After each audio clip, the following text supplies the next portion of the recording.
समाचार अब तक, सत्य का साहस। यवतमाळ नगर परिषद घनकचरा निविदा प्रक्रियेमधील भ्रष्टाचार विधानसभेत गाजला।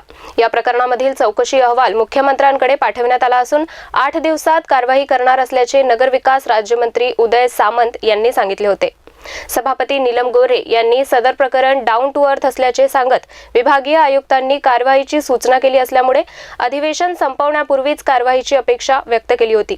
आणि दुसरीकडे यवतमाळ नगर परिषदेच्या वादग्रस्त मुख्याधिकारी दादाराव डोल्हारकर यांना पदोन्नती देऊन त्यांना यवतमाळ जिल्ह्यातच नियुक्ती देण्याचा डाव आमदार मदन येरावार यांनी आखला आहे। त्यांनी थेट मुख्यमंत्री एकनाथ शिंदे यांना पत्र देऊन डोल्हारकर यांची बदली जिल्हा सह आयुक्त नगर परिषद प्रशासन अधिकारी यवतमाळ या रिक्त पदावर करण्याची विनंती केली आहे। हा सर्व प्रकार यवतमाळकरांच्या जखमेवर मीठ सोडणारा असून असा निर्णय झाल्यास तीव्र आंदोलन करण्याचा इशारा शहर काँग्रेस कमिटीचे अध्यक्ष चंदू चौधरी आणि ओम तिवारी यांनी दिला आहे। गेल्या 2 वर्षापासून यवतमाळ शहरामध्ये निवडणुका न झाल्यामुळे या ठिकाणी लोकप्रतिनिधी नाहीत, नगरसेवक नाहीत आणि म्हणूनच मालमत्ता करवाढीच्या संबंधानं जी काही प्रक्रिया इथल्या मुख्याधिकाऱ्यांनी राबविली ती अतिशय चुकीच्या पद्धतीने राबवली।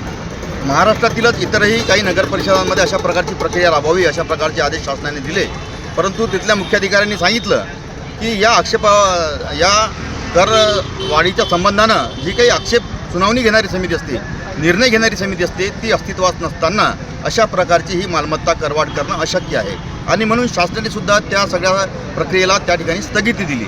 आणि असं असताना मग काही नगरपालिकांना महाराष्ट्रातीलच जर स्थगिती मिळते तर यवतमाळ नगरपालिकेला ती स्थगिती का मिळू शकत नाही? सगळे निकष तिथले आणि इथले सारखेच आहे। मग असं असताना इथे सुद्धा स्थगिती तातडीनं मिळायला हवी होती, परंतु इथल्या आमदार महोदयांनी हा विषय मुख्याधिकाऱ्याच्या मार्फत जनतेवर लादण्याचा प्रयत्न केला आणि ही बाब जेव्हा जनतेला अतिशय अन्यायकारक वाटली तेव्हा शहर काँग्रेसने या ठिकाणी आंदोलन उभं केलं।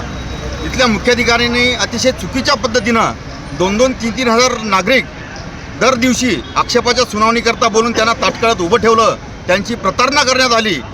म्हणजे 2-3 हजार लोकांची सुनावणी एका दिवसात घेणं अशक्य असताना अशा पद्धतीनं त्यांनी लोकांना त्रास देण्याची भूमिका घेतली, ही अतिशय चुकीची होती आणि म्हणून या मुख्याधिकाऱ्यांनी राबविलेल्या चुकीच्या पद्धतीच्या या प्रक्रियेवरती सुद्धा आम्ही त्या ठिकाणी आक्षेप नोंदविला, त्याच्यावर कारवाईची मागणी केली।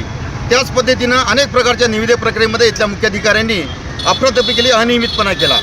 शासनाचे निकष डावलून त्या ठिकाणी स्वतःच्या मनमर्जीतल्या ठेकेदाराला काम देण्याच्या हेतूने त्यांनी त्यामध्ये नको त्या अटी शर्ती त्यामध्ये इन्क्लूड केल्यात। आणि असं असताना हा सगळा प्रकार ज्यावेळेस आम्ही तक्रारी केल्या, जिल्हाधिकाऱ्यांनी त्या ठिकाणी चौकशी समिती नेमली आणि त्या समितीमध्ये सुद्धा त्यांनी केलेल्या ह्या चुका, त्यांनी केलेली हा भ्रष्टाचार त्या ठिकाणी उघडकीस आला आणि म्हणून त्यांनी इथली नसती या नागपूर खंडपीठामध्ये सुद्धा यासाठी रिट पिटिशन दाखल केलेलं असल्यामुळं त्या ठिकाणी सादर करण्यासाठी म्हणून मागणी केली असता अनेकदा स्मरणपत्र पाठवूनसुद्धा या मुख्याधिकाऱ्यांनी त्याची पूर्तता केली नाही आणि म्हणून आयुक्तांनी त्याची प्रधान सचिवाकडे शिफारस केली की या मुख्याधिकाऱ्याला तात्काळ निलंबित केलं पाहिजे, हा अपचारी आहे, याला यवतमाळ नगरपालिकेमध्ये कार्यरत ठेवल्यास त्या नसतीमध्ये हा हेराफेरी करू शकतो, काही कागदपत्र गहाळ करू शकतो। अशा प्रकारचा प्रस्ताव एप्रिल महिन्यामध्ये म्हणजे आता 8-9 महिने होऊन गेले पूर्वी पाठवला असताना सुद्धा अद्यापर्यंत या शासनाने या